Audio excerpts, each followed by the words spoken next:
guys, Lindsay here with Beyond Physical Therapy. I'm at Grid CrossFit and with Terri, who's the owner. And we're going to talk a little bit more today about CrossFit in general and what a CrossFit workout looks like if you've never done CrossFit before. So tell us a little bit more about CrossFit.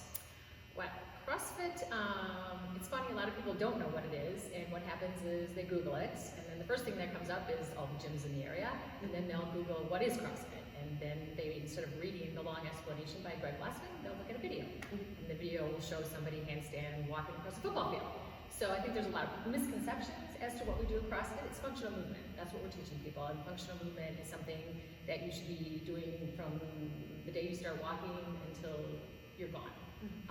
And usually, here a CrossFit workout is we do a warm-up together, we all warm up together, gather everybody together, we warm up together, and then we will always go up to the board and explain to everybody the exercises that we're doing.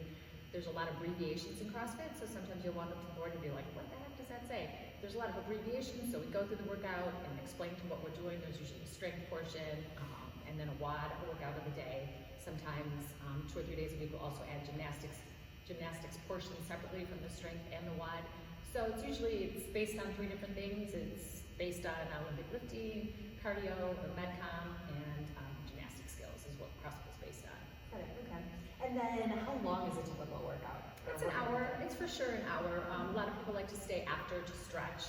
A lot of people come in early to stretch. Just the way our classes are based, we schedule them for an hour. So we warm up and we do the whole workout within the hour. If you want to stay and stretch after, love it.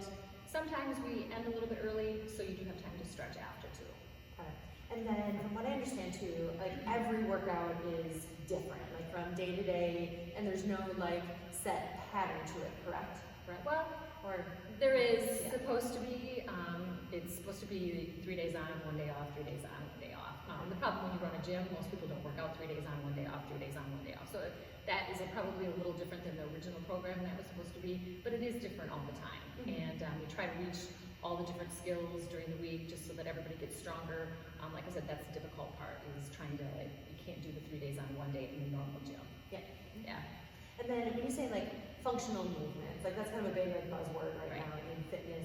What are some of the functional movements that we do here? Getting off the ground, sitting on the floor, getting off the ground, picking something up off the ground correctly, not using your back, using your legs. Functional movements. Picking up groceries, taking them out, putting something up high in your cupboards. Those are all functional movements that we learn in here. They're all things that we do in here. Okay.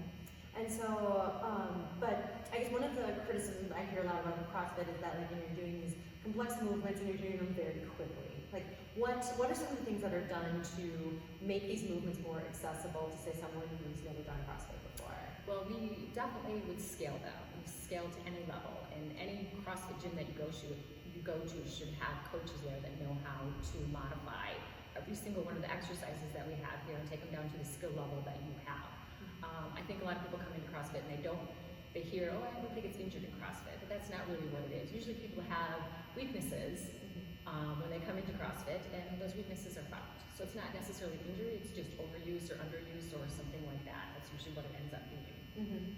Yeah, and I think that's what I see on my end of things too, is that you were taking if someone's new to it, you're taking them from either a very kind of regimented specific workout, just running, for example, and now you're exposing your body to a completely different range of movements, and you're challenging it in a completely different way. And if your body does have, let's say, a lack of mobility or a weakness somewhere, because the workouts are so highly varied, you're not going to be able to hide from that weakness. There's ways to, I think, kind of modify and work around that, but still, but not ignore it completely. You're still addressing it, but there's some things that you're going to excel in and some things that you're not. And there's some things that you probably don't even know you have.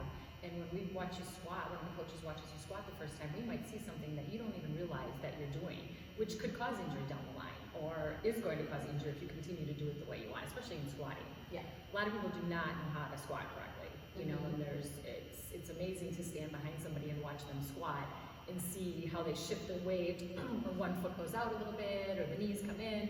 So it's very interesting to watch that. And those are things that you can catch before somebody even realizes that they have those weaknesses. Yeah, very true. you know, have them train one leg squats or doing something to strengthen that one leg, maybe that they keep shifting to one side or something like that.